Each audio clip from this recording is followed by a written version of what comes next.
ले की सफलता। किसी ने जेब पर हाथ साफ कर लिया बेटी। ये शहर है या चोरों का अड्डा? अब क्या होगा बेटी साक्षी, हमारे पास तो मौसी के घर जाने तक का किराया नहीं बचा। तभी वहाँ धनीराम नाम का आदमी आता है और बोलता है, शहर में यही होता है भाई, जरा संभल कर रहा कीजिए। पर अब क्या करे साहब, जेब में तो एक फूटी कौड़ी नहीं बची, ऊपर से कोई काम काज भी अभी तक हाथ नहीं लगा है। यहाँ किसके पास रहते हो? अपनी एक मौसी यहाँ रहती है, उन्हीं के पास रहकर कोई काम ढूंढ रहे हैं। धनीराम को श्याम का आचार व्यवहार अच्छा लगता है और इसीलिए उसे अपना विजिटिंग कार्ड देते हुए बोलता है, तो फिर समझो तुम्हें काम भी मिल गया। ये लो मेरी दुकान का पता, कल 11 बजे आ जाना, मैं तुम्हें अपनी दुकान पर नौकर रख लूंगा। धनीराम सेठ की बड़े बाजार में जूतों की दुकान थी। श्याम ने अपनी मेहनत और ईमानदारी से कुछ ही दिनों में धनीराम का दिल जीत लिया। एक दिन धनीराम श्याम से बोलता है, अरे श्याम, आज तो अंडा पफ खाने का मन है भाई, ये ले पैसे और जाकर अंडा पफ लेकर आ। अभी ले आता हूँ सेठ जी।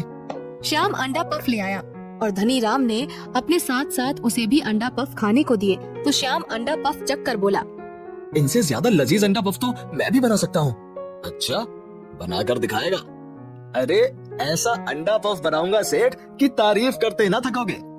श्याम ने सचमुच ऐसे अंडा पफ बनाए कि धनीराम उनको खाकर तारीफ किए बिना रह न सका। वाह भाई श्यामलाल, तेरे बनाए अंडा पफ खाकर तबीयत हरी हो गई। ऐसे अंडा पफ तो पहले कभी नहीं खाए। तू तो पक्का कारीगर निकला भाई।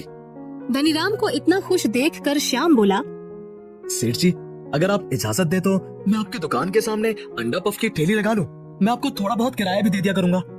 किराए की बात सुनकर धनीराम ने सोचा, मेरी दुकान के आगे बहुत सारी जगह खाली पड़ी है, ये मेरे किस काम की? अगर ये इसे किराए पर ले लेगा तो मेरी तो कुछ न कुछ आमदनी ही होगी। इसी लालच में आकर धनीराम ने उसको ठेली लगाने की इजाजत दे दी और फिर कुछ ही दिनों में शाम की ठेली पर अंडा पफ खाने वालों की भीड़ उमड़ने लगती है।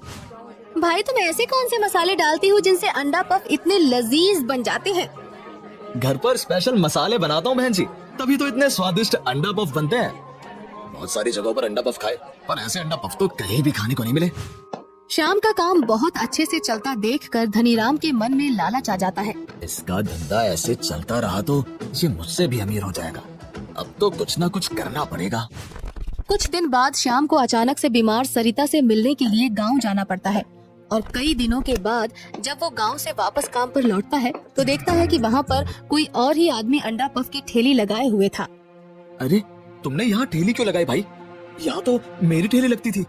तुम यहाँ ठेली कैसे लगा सकते हो भाई? तभी धनीराम बोला, अब यहाँ तुम्हारी ठेली नहीं लगेगी, मैंने अपनी ठेली लगाकर कारीगर रख लिया है, समझा? ऐसा कसम मत खाओ सेठ, मुझ गरीब के पेट पर लात मारकर क्या मिलेगा आपको? ये कहकर श्याम की नजरें अपनी ठेली को ढूंढने लगी। मेरी ठेली कहाँ है सेठ? उसे तो दे दो। कहाँ से दे दूं? उसे तो तेरी गैर हाजिरी में कमेटी वाले उठा ले गए। ये सुनकर श्याम को बहुत दुख हुआ, मगर श्याम ने हिम्मत नहीं हारी। वो साक्षी से बोला, सेठ के मन में लालच आ गया है बेटी, इसलिए हमें धोखा दे दिया। मगर तू चिंता मत कर, मैंने इनके पास ही एक दुकानदार से बात कर ली है। अब मैं वहाँ पर ठेली लगा लूंगा। उस दिन के बाद श्याम ने वहाँ अंडा पफ बेचना शुरू कर दिया और फिर कुछ ही दिनों में वहाँ भी उसका काम चल पड़ा। वाह भाई श्याम, तुम तो जहाँ जाते हो खाने वाले वही चले आते हैं। मेहनत और ईमानदारी से काम करने का यही फल मिलता है भाई। उधर धनीराम सेठ ने अपने अंडा पफ बेचने के लिए कई तरह के तरीके अपनाए। उसने श्याम से सस्ते दामों में भी अंडा पफ बेचे, मगर फिर भी उसका धंधा पिट गया और वो श्याम का दुश्मन बन गया। इसका वक्त श्याम के रहते तो मेरा धंधा चल ही नहीं सकता। अब तो इसे यहाँ से भगाना ही पड़ेगा। अगले ही दिन वो अपने कुछ आदमी श्याम की ठेली पर भेजता है। अबे साले, इतना खराब माल बनाता है और ज्यादा दाम मांगता है, मारो साले को और भगाओ यहाँ से। ये कहकर धनीराम के गुंडे श्याम की जमकर पिटाई करके वहाँ से चंपत हो जाते हैं। श्याम अस्पताल का बिस्तर पकड़ लेता है और अंडा पफ बनाने का काम उसकी बेटी साक्षी को करना पड़ता है। साक्षी श्याम से भी अच्छे अंडे पफ बना लेती थी और इसीलिए श्याम का काम पहले से भी अच्छा चलने लगा। उसके पास नोट बरसने लगे। अम्मा, बापू अब ठीक है और हमने तेरे इलाज के लिए पैसे भी जमा कर लिए हैं। बस कुछ ही रोज में घर आकर तेरा ऑपरेशन करवाएंगे। साक्षी ये कह ही रही होती है कि तभी कुछ लोग उसकी ठेली उठाने के लिए आ जाते हैं। चलो चलो, इस ठेली को उठाओ। ये ठेली आज के बाद यहाँ दिखाई नहीं देनी चाहिए। आप कौन है साहब? दिखाई नहीं देता, नगर निगम के लोग हैं। हम गरीबों पर दया करो साहब, यही हमारी रोजी रोटी है, इसे मत छीनो। हट पीछे। उस धनीराम के होते यहाँ तेरा धंधा नहीं चल सकता। जिस गांव से आए थे वहीं लौट जाओ। साक्षी रोती रह जाती है और नगर निगम वाले श्याम के इस ठेले को भी उठाकर ले जाते हैं और उसी समय श्याम भी वहाँ पर पहुँच जाता है। बापू, हमारी ये ठेली भी चली गई। मैं जानता हूँ बेटी कि ये सब धनीराम सेठ की करामत है। अब हम यहाँ काम नहीं कर पाएंगे। चलो बापू, जिस काम के लिए शहर आए थे वो तो पूरा ही हो गया। माँ के इलाज के लिए तो पैसे जमा ही हो गए ना। घर आकर साक्षी संदूक खोलती है तो उसे पैसों का थैला खाली मिलता है। बापू, गजब हो गया, हमारे सारे पैसे चोरी हो गए। देखो, थैला तो खाली है। हाय राम, ये कैसे हो गया साक्षी? अब तुम्हारी माँ का इलाज कैसे होगा? वो तो मर ही जाएगी। श्याम रोते रोते मौसी के पास जाता है। ये कहकर श्याम रोने लगा और उसकी मौसी की जबान में कुछ बनावटीपन आ गया।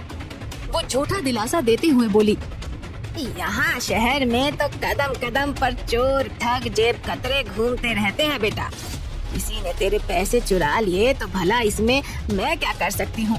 तुम्हें वापस गाँव जाना हो तो बताओ, कुछ पैसे मैं दे दूंगी। मौसी की बनावटी बातों से श्याम समझ गया कि पैसे उसी ने चुराए हैं, मगर फिर भी वो चुप ही रहा। इस शहर में इसी के भरोसे आया था और इसने ही माँ बनकर मेरा और मेरी बेटी का पूरा ख्याल भी रखा था। अब इस पर चोरी का इल्जाम लगाऊंगा तो 10 आदमी मुझे ही बुरा कहेंगे, इसलिए चुप रहने में ही फायदा है। यही सोचकर श्याम चुप रह गया, मगर उसका दिल टूट चुका था। उसे शहर से ऊब होने लगी थी, तो वो सोचता है, अब तो गांव लौट जाने में ही भलाई है। साक्षी की माँ का इलाज तो न करा सका, कम से कम उसके मरने पर उसकी चिता को आग तो अपने हाथों से दे ही दूंगा। यही सोचकर श्याम और साक्षी गांव के लिए वापस चल दिए, मगर रास्ते में फिर से वही सालाना मेला लगा था। और जब वो वहाँ से गुजरे तो अचानक साक्षी की नजर एक बैनर पर पड़ी और खुशी से उछल पड़ी। बापू, उस बैनर को देखो। श्याम बैनर पढ़ने लगा।